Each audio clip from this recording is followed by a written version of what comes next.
So, the United States and France have two completely different styles of living. You're from Bordeaux.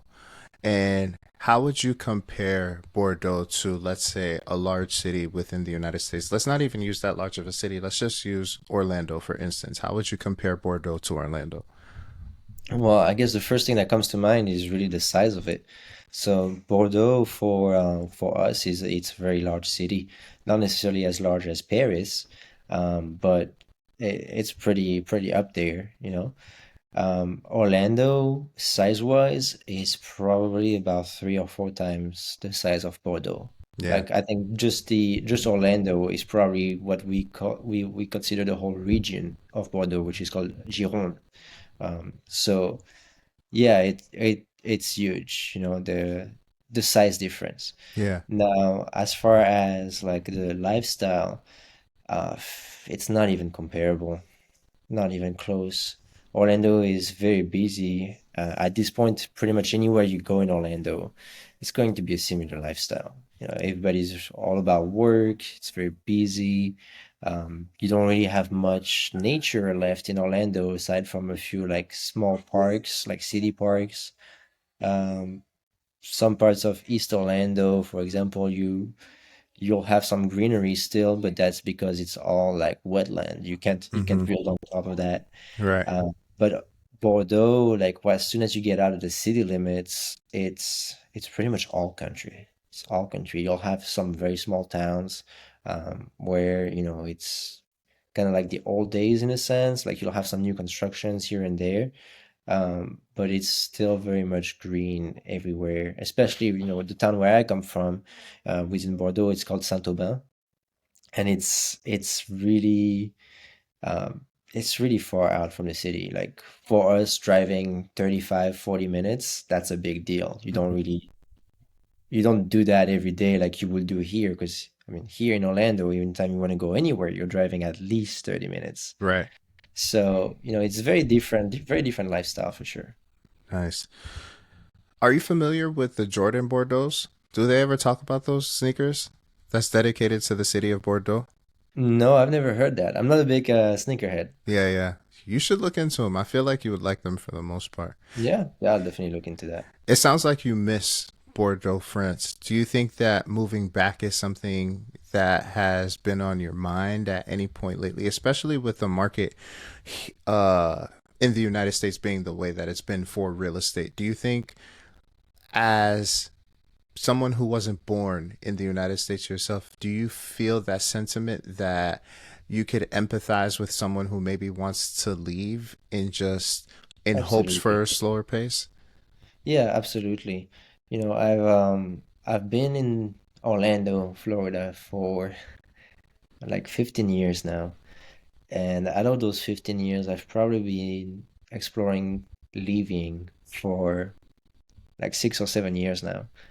So, yeah, I definitely relate to that. Now, as far as moving back to France, it would it wouldn't necessarily be off the table, but if it was to happen, it would only be a temporary option, just for my son to get to experience, what is my hometown, what was the way that I grew up. But with the political situation in France and just the way it is doing financially, it it's not a place that I would consider living full time. Is it really Maybe 6 months expensive? or a year. Well, I used to think it was, but seeing how things have changed here in Florida in these last few years, especially since COVID, I guess it's actually pretty cheap now from our point of view. That's so interesting because, at least for those who watch the news, like we hear about all these changes with the EU and, the inflation of the euro compared to like the dollar. So we don't really get that firsthand insight. Whatever just people feed us is the information that we could go off of. Yeah, so when I think of a place as being expensive, I don't necessarily think about like the actual price of things. Because I mean, if you're just going to compare the price of things, then France is like pretty much dirt cheap, right? Apart from real estate is expensive over there. But like for example, let's go with a phone bill. What's your phone bill here in the US? Probably like just over $100. Over $100 for like one line, right? Right. Okay. A phone bill in France is about 12 euros, which is roughly Bruh. about $15. All unlimited international calls, texts, internet, all that. Right. So if you think about it just from like a cost perspective, it's dirt cheap. Now you also have to factor in the wages and let's say like expenses. So wages are a lot lower in Europe. Like here, if you make, I don't know, let's say six, $7,000 a month, that's pretty much like average nowadays.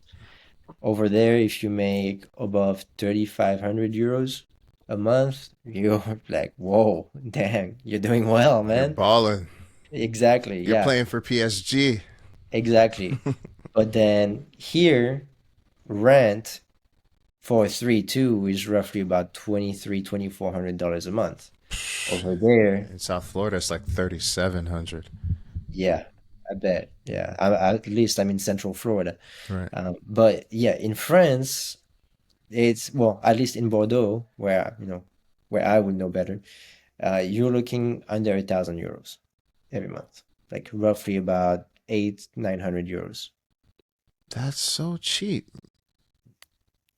But then there's also all the taxes. So here, depending on where you live, like for example, Florida, we don't have state taxes. So I think our tax rate is something around like federal tax rate is something around 16 or 17%, something like that. Hmm. In France, there's taxes on your income, there's taxes on watching TV, there's taxes on listening to music. There's a tax for everything in France. Wait, there's So taxes on watching TV? What do you mean? Like a tax added to the cable bill? Or is it like tracking the number no. of minutes? So in France, if you own a TV in your home, you have to pay a tax for that. It doesn't matter if it's connected or not. There's actually been like cases where like an inspector will come into your house because you bought a TV and you put it on your credit card. So there's a record that this individual has bought a TV. So then if you're not reporting that you own a TV, you're not paying the tax. You're technically exempt. But now if there's proof that you own a TV, they'll send somebody to your house to look for that TV. If they find that TV, they're going to start billing you for fraud because you haven't been paying your tax. What? Yeah. So it's funny that now that I said that, I'm thinking about this video I saw on Facebook of this inspector that walked into this gentleman's house who had recently bought a TV. And he was like, I don't use this TV to watch regular channels. I use this TV to play video games. Hmm. Like, you can't charge me for that. It's because it's like a part of the tax code or whatever.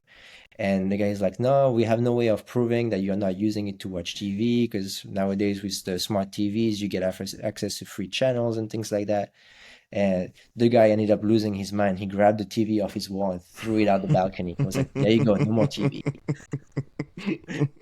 So, it's pretty extreme. And the way things have been going lately is just, it's not, it's not good. Yeah. It's turning into communist Russia at this point In France or in the US? France. Mm. Yeah, there was recently a bill that they were trying to pass that was for prohibiting people to listen to the radio in the car. So you know how like in our lifetime we've seen the evolution from cell phones to smartphones, and Right. when you were driving you had to have the earpiece, and then it got to the point where uh, you no longer to have the earpiece because it's blocking your hearing, so you're not as aware of your surroundings. So then every car then had to become Bluetooth, right? Have the hands-free Bluetooth, and now it's gotten to the point where it doesn't even matter if you have Bluetooth, you're not allowed to take a phone call in the car. And now they're also trying to pass this bill where you can't listen to music because music is distracting. You might get into an accident. So yeah, France is it's a little crazy. It's a little out there nowadays. What is causing this? Is it the is it the government? I'm assuming it has to be the government, right? That's just trying to implement all these changes, which is funny because at least in the United States, they try to paint Macron as this president who's just for the people, this liberal president. But what I'm hearing from you is that no, it's the complete opposite. Right, exactly. So he was elected because of his promises and his great speeches, but he was very fast to reverse his jacket. That's crazy. I, Yeah, I wasn't expecting to hear that because I knew that France had like taxes and things like that, but to hear the government just putting taxes on all these smart things and then how many different changes they're trying to make, it yeah, doesn't even seem like they care about the quality of life for their citizens. they don't. They don't, and that's why I was saying, like, if I ever move back there, it will just be temporary because I wouldn't want to leave like that, you know. And especially thinking about it, thinking back to like the COVID days, they were very, very strict about, you know, their precautions, and um, it really didn't make much sense either, you know. Like it, there was this thing where you couldn't go out of your house unless you were going to the grocery store or to do something, you know, that's a necessity. Um, but the way that they would enforce that was that there was a form that you had to print out every single time you would go out of your house, and you had to sign it. And from the moment you sign it, you only had like 3 or 5 hours that this form would be valid for. So you literally had to just do whatever you had to do and then go back home. And if you ever get stopped by the police walking down the street or driving to wherever you're going, and this paper was dated from before, like from like more than 3 or 5 hours earlier, you will get a ticket, and there will be a different price for that ticket according to how many times you've been caught before. So first offense, you might get 30 euros ticket. Second offense, 100. Third offense, 1,000. Like it's insane. That's annoying. Yeah. So that's why I say like it's comparable to communist Russia at this point. That is freaking annoying. Yeah. I had no idea. And it's Yeah. crazy because, no matter what you watch, you're never going to get the full truth unless you live there. Yeah. Exactly. So yeah, people couldn't travel over there. They were heavily pushing the whole vaccine mandates type of things, and Hmm. it was intense. Yeah, It that's was. rough. Speaking about intense, um, you're a lender here Yeah, in the United States, in Florida, and a lot of people have been having issues with the interest rates jumping and them fluctuating for the most part. absolutely. What's been causing the fluctuations in the mortgage, in the interest rates hike, in the interest rate hikes? Excuse me. So there's various things that go into the Fed's raising or lowering the rates. So you have the job reports, you have the inflation reports. Those are like the two major things that would affect the rates. And essentially, the higher inflation is, the more they want to raise the rates because their goal is to lower that inflation or stabilize that inflation. So the higher the rates are, the less people are going to buy things with credit. Most people here in the USA typically buy things with credit, whether it's credit card, getting a loan, it doesn't matter. People like to buy things now, pay for it later. So the goal is that, well, not necessarily the goal, but the way things happen is that you would see inflation rise when more people are able to afford things. So by raising that interest rate, it's making everything less affordable. So less people are able to keep on buying things. So that's the main thing. So whenever those inflation reports come out, if it's looking bad, as in inflation is high, then they have to raise those rates to try to mitigate that inflation. If it's looking good, inflation has slowed down or it's getting cut, then they can start lowering the rates. But aside from that, there's also the job reports. So here in the United States, the more people are unemployed, the better the economy is doing. Why? I don't know. So there's there's this thing where if there is a lot of people that are claiming unemployment, they will start lowering the rates. If we have a strong workforce, they can't lower the rates. Strong workforce means people can afford things. They have money. So if people can afford things, inflation is going to rise. So the more unemployed people we have, the more we can control the inflation. Does that make sense? Yeah, and that sucks. It sounds like we're getting fucked. Exactly. So think back to COVID, lowest rates we've seen in our lifetime, right? Highest rate of unemployment we've seen in our lifetime. Because from one day to the next, everything stopped. Nobody went to work anymore, Mm-hmm. right? So as COVID went away, people started going back to work. I mean, there was other factors, right? Obviously, during COVID, inflation went through the roof. So that's why we saw from like 2021, 2022, rates started going up, skyrocketed, and everything around that time skyrocketed. Mm-hmm. Your groceries doubled in price and then tripled, you Yeah. know? So, yeah, that's where we are. So, as far as what's going on with rates right now, mainly the fact that not enough people have lost their job is what's affecting the rates still being high. Do you believe the job reports though? Because I feel like there's No, some. the job reports, I don't trust them. Okay, yeah, because I'm like, I guess we get a monthly update, right, through our news Mhm. outlets on what the job report is for this month and that month and things like that. But from what Yeah, I see on the streets, the job report doesn't reflect that.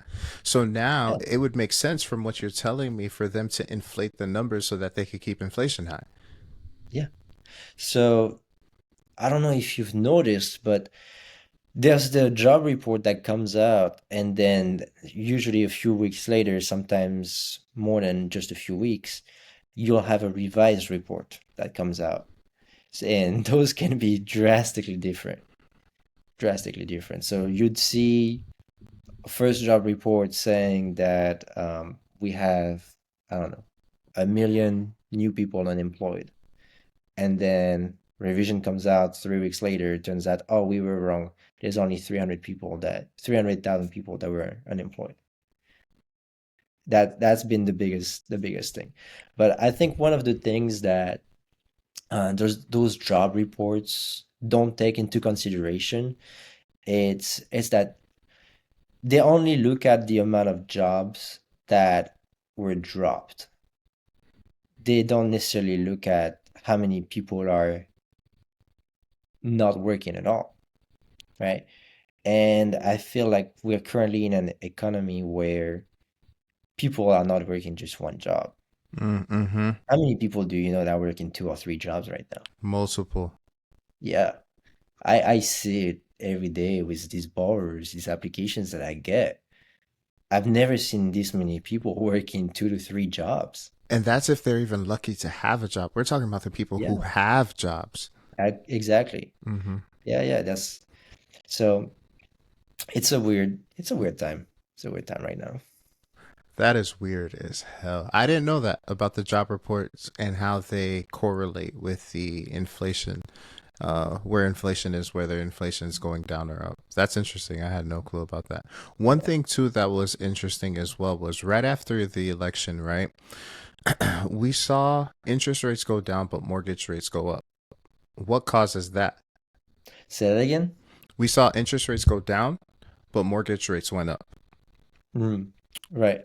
So it was right before the elections, like around the end of September or October. The Feds announced that they were going to cut the rates, right? I don't remember exactly how much they cut it by. I think it was was either like half a point or like three-fourths of a point, something like that. And what's funny and what people don't realize is that the market usually reacts before the actual announcement of the Feds. So, yeah, I think it was in October that the announcement took place.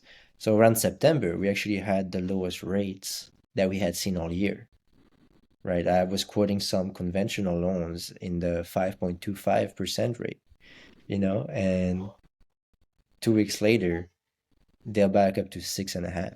Mm, And as weeks keep on passing by, now I'm quoting people 7.3, 7.4, and I'm like, yikes, it's not looking good. right. So yeah, the market always reacts before the announcement, and when the announcement takes place, the market adjusts. It's like, were the predictions right or were they wrong? How Mm, much is the Fed's going to cut the rates by? Are they going to cut it at all? And so what happened is that once they actually made that announcement of how much they were going to cut the rates, since the market had already gone into effect for the rate cut, they had to adjust the rate back to what they were now considering the normal rate, right? And from there, we actually saw an increase in the rate, very minor increase.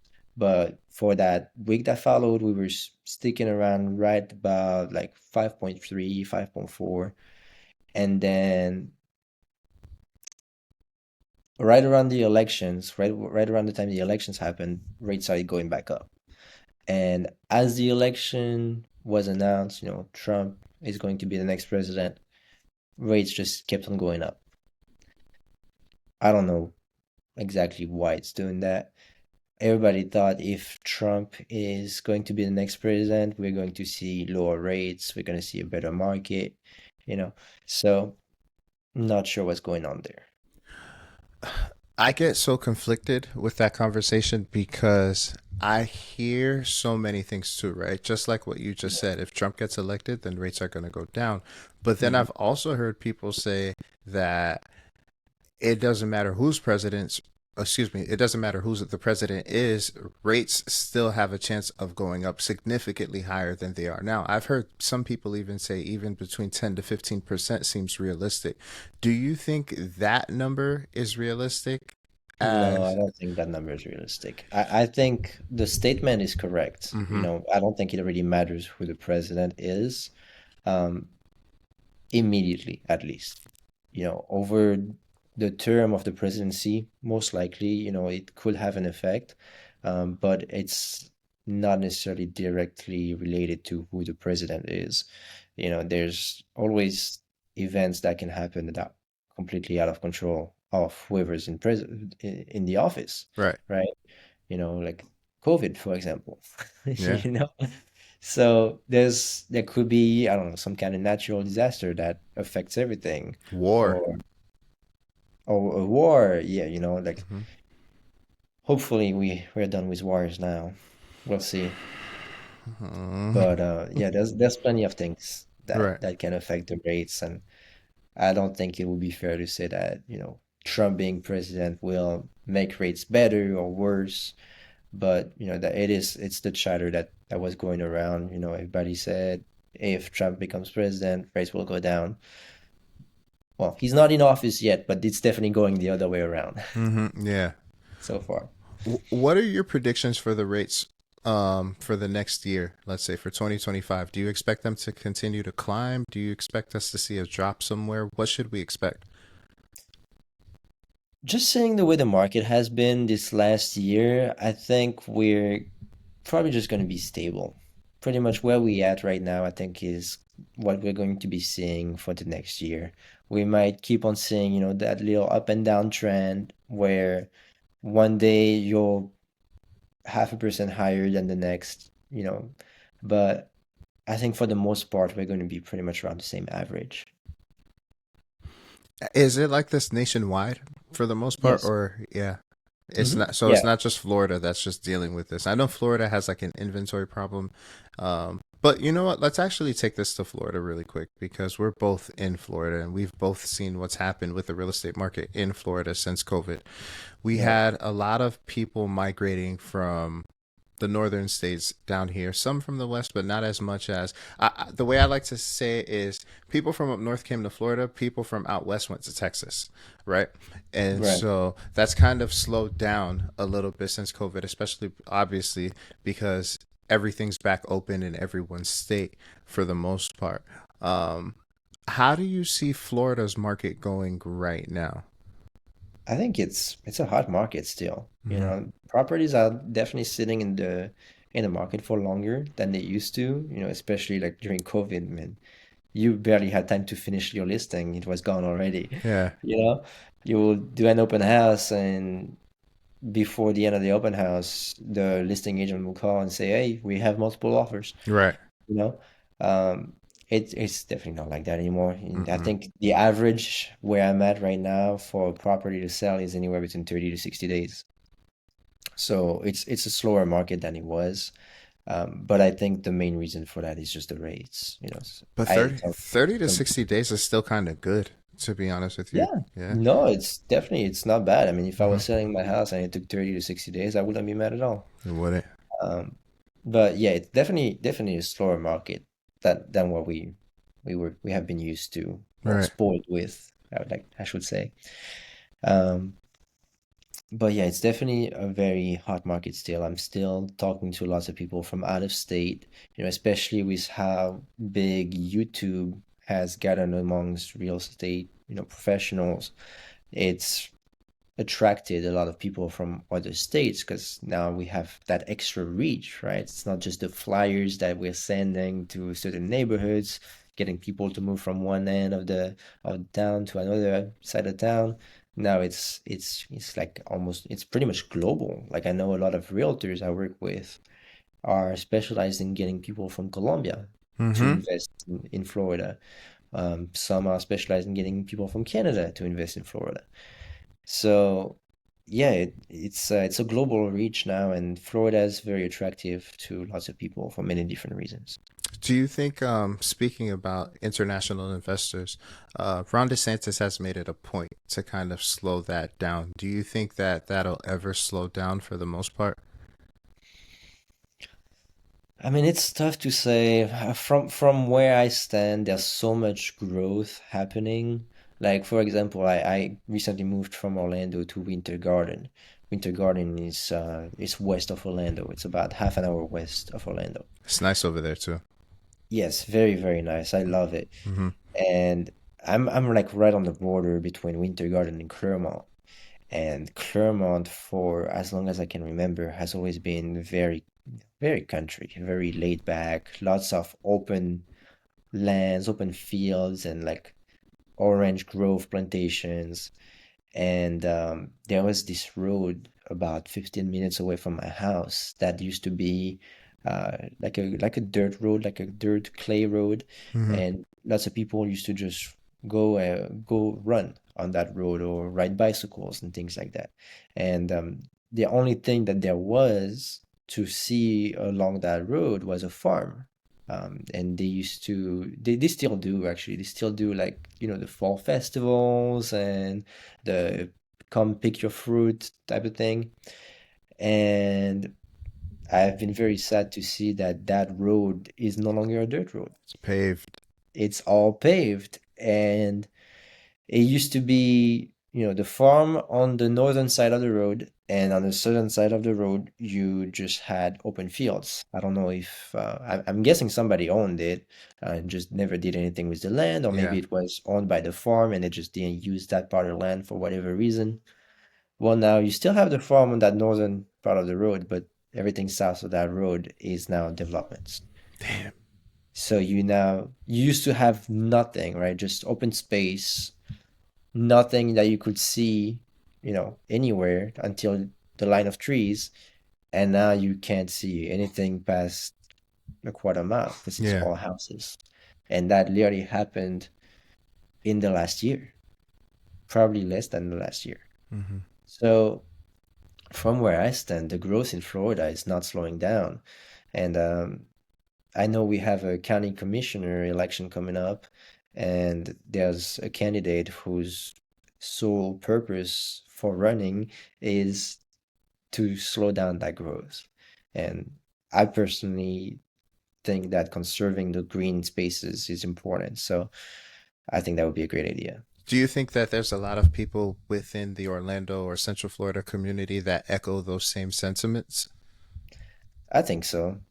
I feel like you attract people that have similar mindsets as you do. So I, you know, Mm, I definitely know people that I feel the same way I do. right. Yeah. Ha- What about the role that insurance companies have played on people moving to Florida or even Floridians in general as it pertains to them wanting to continue to live in Florida if insurance companies do decide that, hey, we're going to pull out due to these natural disasters. We don't want to continue paying people's premiums in order to get their homes fixed. We'd rather just let them come out of pocket so that we could save money. Well, it's definitely making it hard for people to move here, right? Because if you're from out of state and you're used to having an insurance that costs you $300-400 for the year on your property, then you come down to Florida and you find out you're about to pay that per month. It's a big realization. It's Like, like an extra mortgage or an extra rent on top of what you're paying already. yeah, yeah, pretty much. And it's not just, that the property insurance is one thing, but there's also car insurance. I mean, let's Mm. talk about that for a minute. Hmm. How much do you pay for car insurance? I'm embarrassed to say. Yeah, yeah, yeah. Like I currently have four cars, and my premium recently went down. Super grateful for that. I'm currently paying $337 a month For all four? for three of them actually, because Mm. one is a classic, so it has like a different policy that I just pay once a year. Yeah. But yeah, for three cars, paying $337 a month. Before that premium went down, I was paying $550 a month. Hmm. So, It's a lot. yeah, that's a lot. That's a lot. It's more than a car payment, Hmm. and that's not even full coverage. That's just liability. So Only imagine one if of it those were full cars. coverage. Yeah, only one of those cars is financed, and therefore I get full coverage on that. But the Right. other two are, fairly old cars that I could just replace.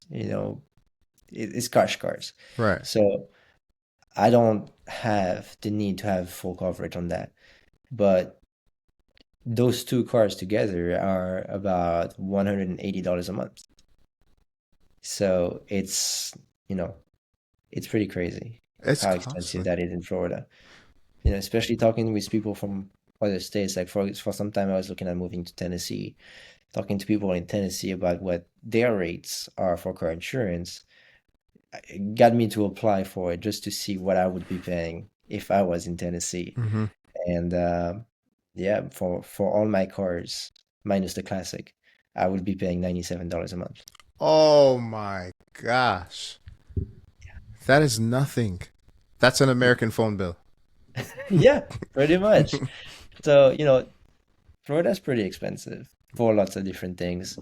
But it's very attractive with lots of people like going to the parks, right? Like Disney, Universal. We get Busch Gardens in Tampa. I don't know if you have anything down in South Florida as far as parks. We have Tootsies, we have Booby Trap, we have The Office. Those are our Okay. parks. Okay. I've never heard of those, to be honest with you. They're all strip clubs. Okay. Uh, yeah, so no, the parks that people, typically hear about, I guess, are in Orlando or at least in Central Florida.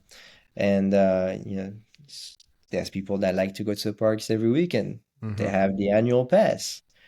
Um, then there's the springs. We got lots of springs around here. Hmm. Some people like to do that, go camping at the springs. That's their thing.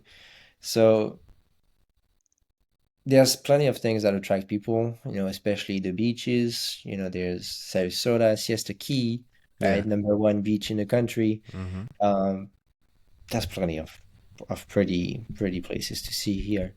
So there's always things that will attract people, whether it's people from other states or from other countries. Um, I think the affordability factor definitely plays a big role in how many people will be moving down to Florida, um, or investing in Florida, because nobody wants to buy an investment property and have to not make money or pay out of their pocket to Do have you the property. do you see a lot of people applying for investment loans right now? No, no, very few. The Really? only investment loans I've been seeing for this past year, pretty much, has been people that have been able to do 40, 50% down because the rates have just been so high, it just wouldn't make sense Hmm. otherwise, you know. So it's just really wealthy people. So Who it's are- safe to say that even investors aren't really buying as many properties so that they could do whatever they want with them, whether that's refurbish them and flip Yeah, them or even buy and hold and things like that. for at least from my perspective, yes. Is that the case for everybody? Maybe not. From where I stand, I think that's a fair statement. When it comes to wanting to buy a home, right? From the lending side, how does it start off? Can you take us through those steps on pretty much what you would do with one of your own clients who decided, hey, I want to buy a home? Yeah, for sure. So typically, when somebody tells me they want to look into buying a property, we sit down, have a consultation. Sometimes it can be over the phone, and I'll ask them, "What's your purpose for wanting to buy a home?" Sometimes you'll find out that they've been living with family for a long time. They just want to have their own space. They don't want to waste money on renting. Other times it's somebody who has been renting their whole life and they're kind of, on a downhill part of their life at this point, Mm-hmm. and they just want to accomplish that, or they just don't want to pay rent anymore. So there's different things like that, different goals, and then from there, I'd start asking questions about, are they going to qualify for this? So then I'll ask them like, how much are you paying right now for your housing? How much would you be comfortable paying? Like, what's the maximum you can comfortably pay? Um, and answers vary a lot. For the most part, people that make the most money want the lowest payment, and people that would make the most average amount of money would be comfortable with a higher payment. So that it's always interesting to see that. Um, but yes, then I would ask them about their job. What do they do for work? How long have they been there? How do they get paid? Like, are you getting paid hourly? Are you getting paid like a salary? Is it commission? Do you get bonuses? Do you get paid per job? Like 'cause people like truck drivers can get paid by the mile, they can get paid by the load, they can get paid by hour. So it's very different, right? There's many different ways people can get paid. And then from there, I start asking them about their savings. How long have you been thinking about buying a house? Are you just now starting to think about it? Do you need to take maybe the next few months to start saving money? Or have you been thinking about it for a long time? You've got lots of money aside, you're just ready to go. You just need to find out if you qualify. Um, and sometimes people need to move right away. Their lease is ending in the next few months. They weren't really thinking about buying, but their credit score is not great, so they are not getting approved for any new rentals.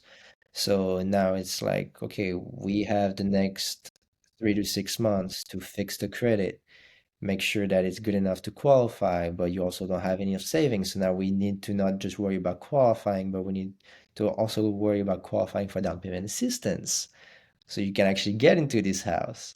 Now, what is down payment assistance? It's like there's so many different things to get into.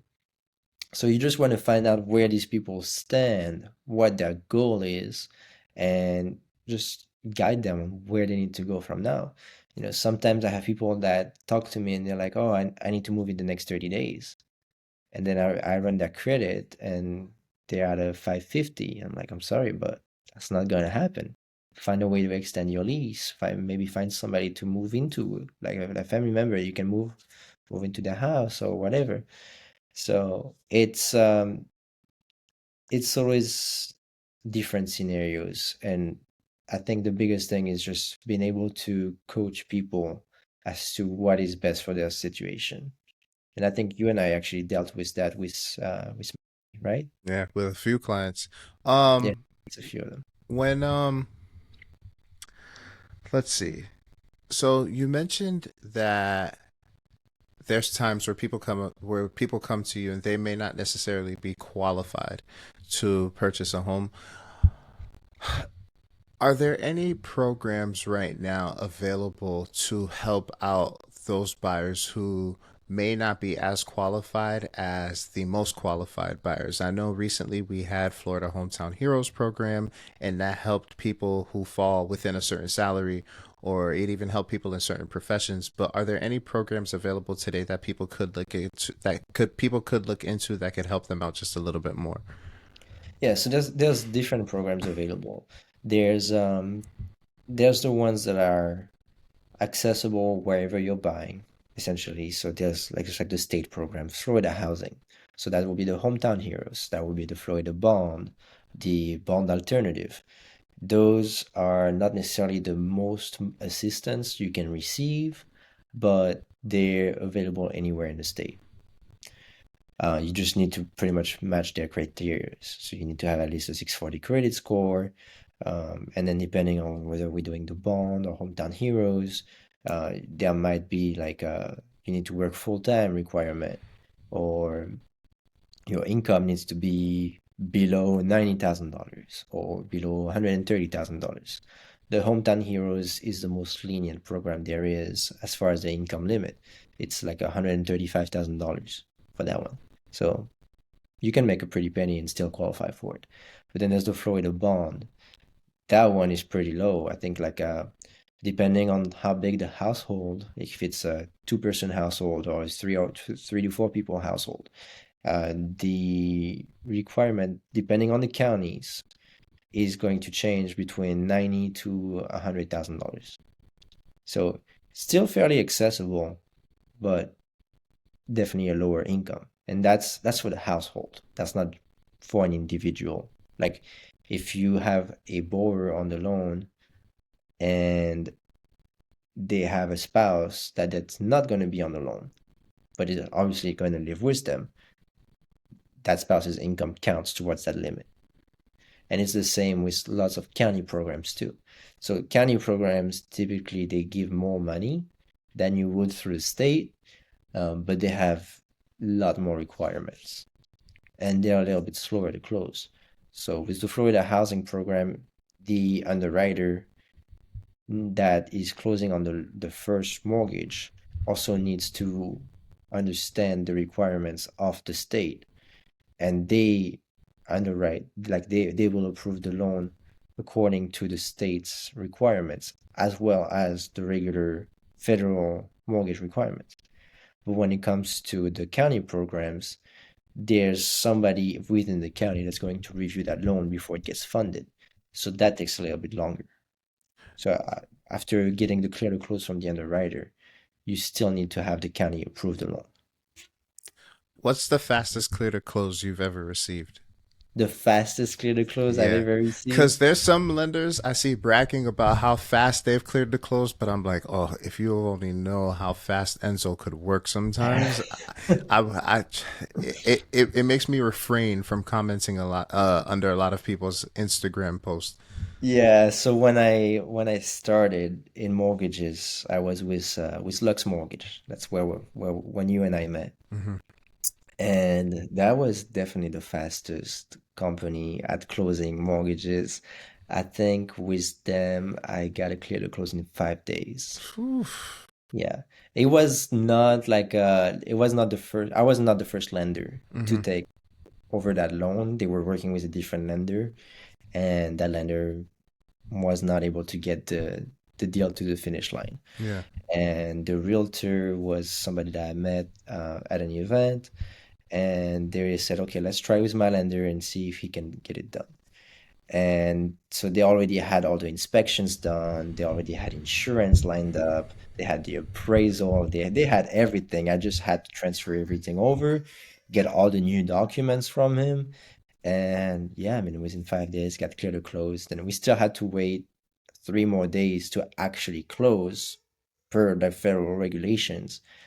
But yeah, within 5 days, clear to close. What And made I've you actually seen people do it faster than that. what what made you want to become a lender over a realtor? So when I looked into lending, it was actually a suggestion by my sister.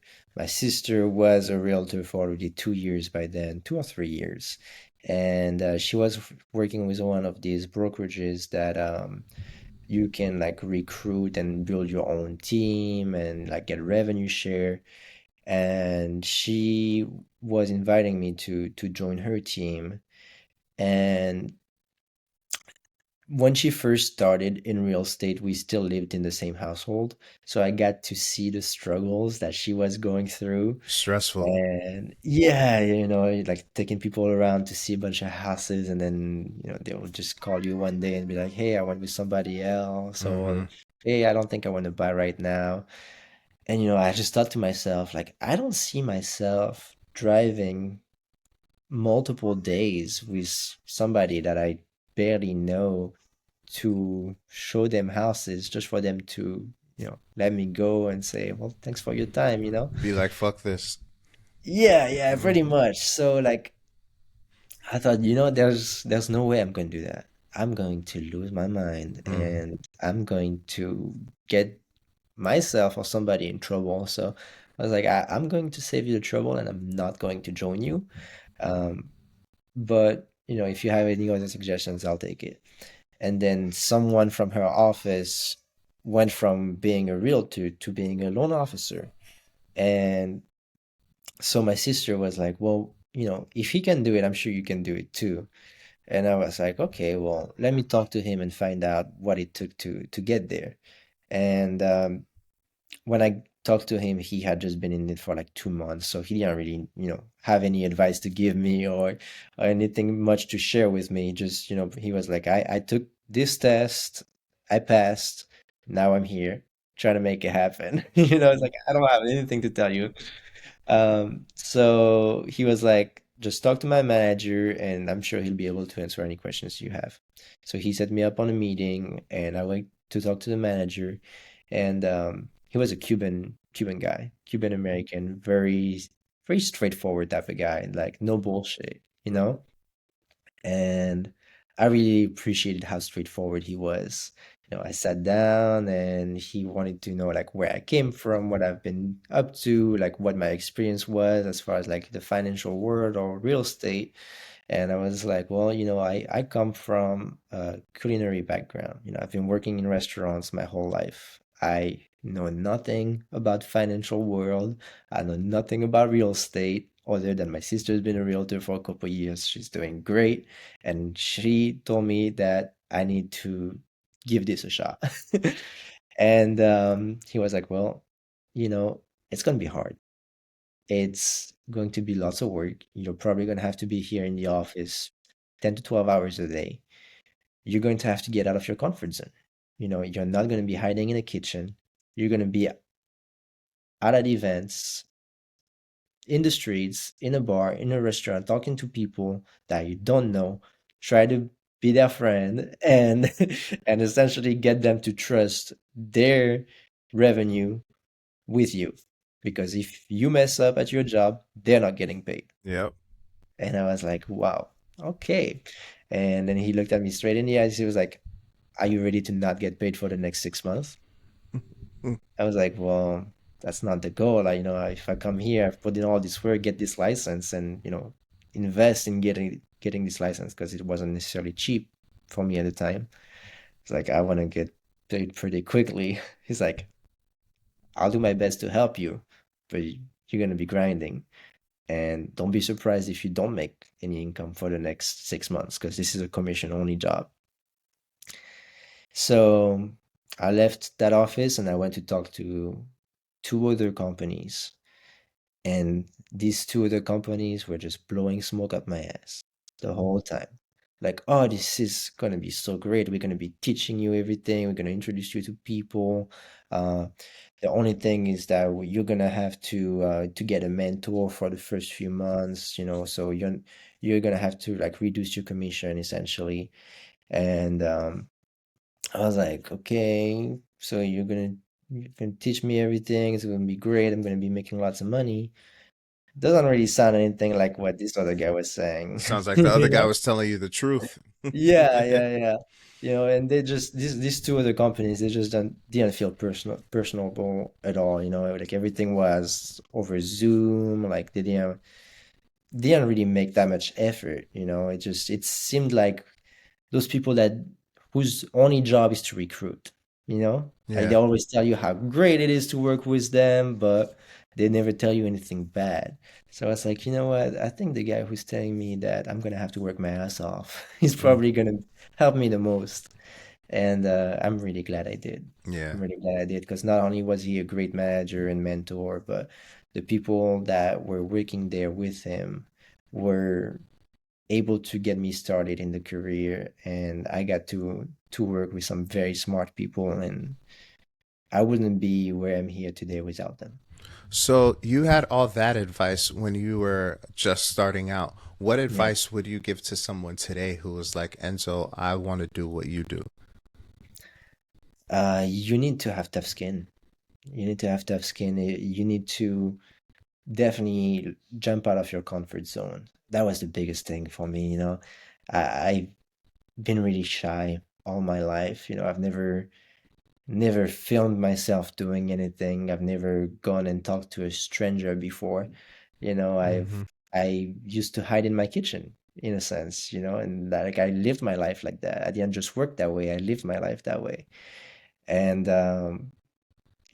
when I realized that if I was going to do this, I had to break out of my shell and really give it my whole.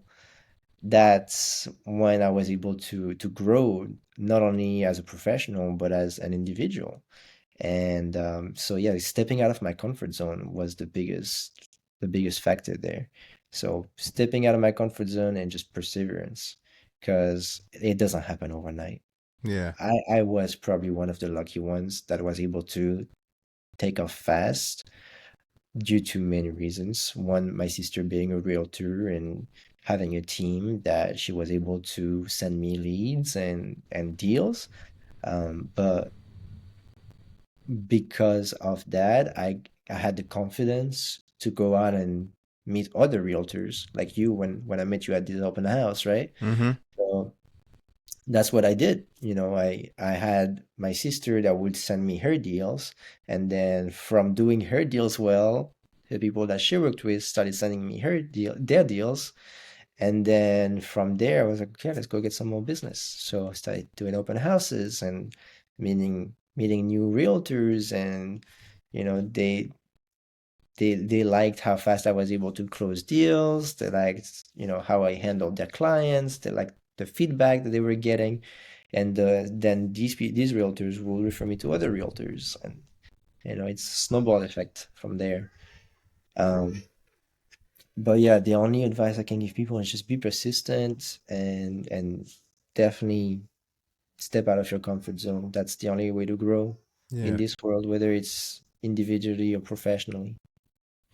Well, that's amazing advice. And I look forward to continuing to work with you in the future because I could definitely vouch for the things that you've been saying. You definitely are easy to work with, make everybody feel comfortable and fast. And that's something Yeah. that everybody loves. Enzo, I would love to be selfish and have you as my lender that no one knows about. But because I love the growth of, just watching how far you've come in your profession, where can people find you at? So people can reach out to me by phone, my cell phone, and email or Instagram. My Instagram is Enzo_Lens. I also have a Facebook page, but don't really use that much. So What's the email? my Hmm. email is Enzo at samaritanteam.com. Nice. Perfect. Yeah. Well, And my cell phone, should I put it yeah. out there? If you want, hell yeah. That's where I get my business, Hell people yeah. put Go me ahead. from there. So yeah, 475769019. Nice, brother. Well, Yeah. Enzo, I know you got a little one. The little one sounds like they want you now to have. Yeah. So I'm not gonna, continue to be selfish with your time. I want to thank you so much for coming on this evening, and I Yeah. look forward to having more conversations with you in the future. Sounds good, brother. Well, it was really nice having you tonight on the line, and thank you for inviting me. And if you ever want to have me here again, it will be my pleasure. Oh, And there's definitely going to be a part two, brother. Trust me. Part two, awesome, part three, awesome. part four. We're gonna keep Very them happy rolling. to share my point of view on Hell things. yeah. Not everybody will necessarily agree with me, but Yeah. you know, I say it how it is, Yeah. or the way I see it, at least. Yeah. And trust me, I appreciate that. There's nothing else that I would want more. So thank you again, my brother, and thank you to all of our viewers. If you haven't subscribed to the channel, please do, and make sure to follow us on Instagram at the Square Feet of Life. See you guys next time. Have a good one. You Bye. too, brother.